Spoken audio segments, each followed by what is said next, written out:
Since the beginning of mankind, we have been trying to influence and change nature in many different ways.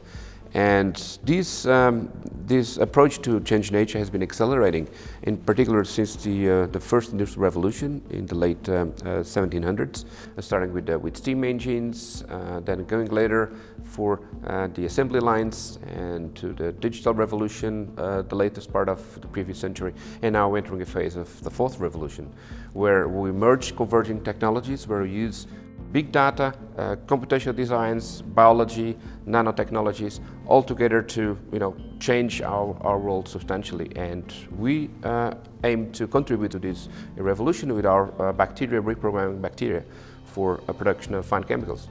Especially in early days, some of the chemical processes had some quite negative impact on the environment. And of course, that's nothing that anybody wants, not the society and also not the industry, of course. And that's why in the last decades especially, we made a lot of efforts to make those processes much more sustainable. And one way of doing that is to look at microbes and their biosynthetic power to establish new microbial processes to produce chemicals. When one thinks on a chemical factory, the first image that comes to your mind is to have a facility with chimneys, with pumps, with a lot of water, with all types of big processes. Well, this is the vision that we have had for many years in connection to this oil-based chemistry. But now, because of this onset of new biotechnology and the onset of synthetic biology for the most part, now we have the possibility to really think on these processes that are so complex and to have them miniaturize or reproduce in bacteria. Bacteria really behave as small factories, even naturally, even before we program them.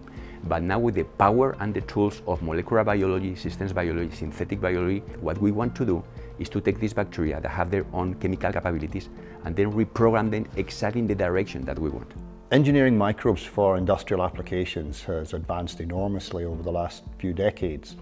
It used to be that it took a year to clone a single gene from a natural isolate, for example, and then try to apply that in an organism. What happens now is that you can order a gene online and you receive it in a week or 2 weeks, or you can order 10 genes or 50 genes.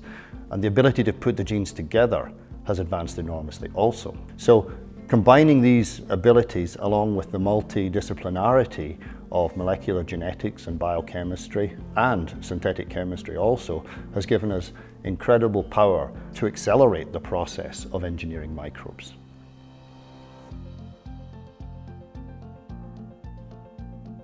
EmPowerPutida is a project that concentrates on one specific microbe with the name Pseudomonas putida. This microbe has been chosen because it does have some native properties which are already very attractive for the application industry. And one of these properties is that the strain is very tolerant against harsh industrial conditions. And this is exactly what we want to exploit in that project by taking that native properties and inserting new engineered cycles, new engineered properties for the purpose of producing novel products also in industrial scale. The EmPowerPutida project is funded by the European Union in the scope of the Industrial Leadership Program and aims at indeed to improve and strengthen the capacity of Europe to lead the development of science and industrial innovation.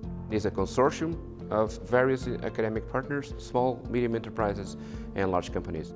And we teamed up together to work out on how we can apply the new principles of model-driven designs and synthetic biology and modifications to microbes of interest, to a particular bacterium called Pseudomonas putida. We're combining tools of DNA assembly and construction for gene cloning, DNA integration into the chromosome, the culture of the organism, the analysis of what it's doing and how we refine biochemical pathways to alter the products that it makes so that we can channel the flux of carbon down specific biochemical pathways towards end products that the users can benefit from.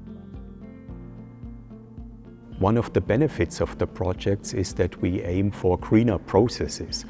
We will achieve that by using less toxic chemicals, less problematic chemicals, and also, let's say, less metal catalysts. And the cell factories convert renewable materials, but also waste material, into products in a way that very little or in quite often no waste is generated. And thereby they do it in a very efficient way, achieving high product titers and having a high productivity.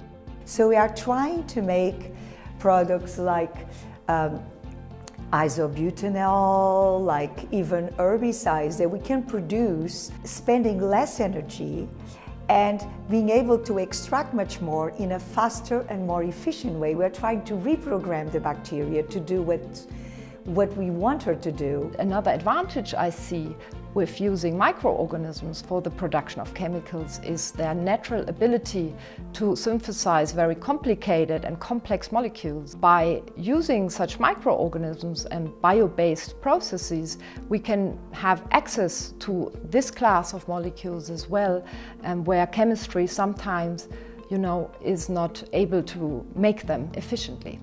Synthetic biology has ever since its inception in the early 2000s, try to engage in public dialogue, and this has transformed over the years into this concept of responsible research and innovation. Make sure that the research that we design considers also additional aspects such as sustainability, such as effects also outside our immediate first world context. Make sure that these aspects are an integral part of the planning and then also of the execution of the research. So the first three industrial revolutions were based on steam engine, on electricity and internet digitization respectively.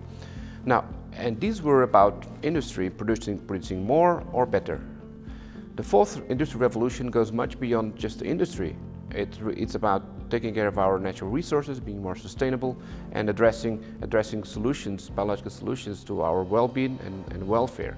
We are right now in the onset of a new industrial revolution, and this is characterized by massive interconnectivity, robotics, artificial intelligence, sensing at all levels, and this is precisely the type of wave of development where biotechnology, and in particular our project, can make a difference in terms of providing the tools for this big change to happen.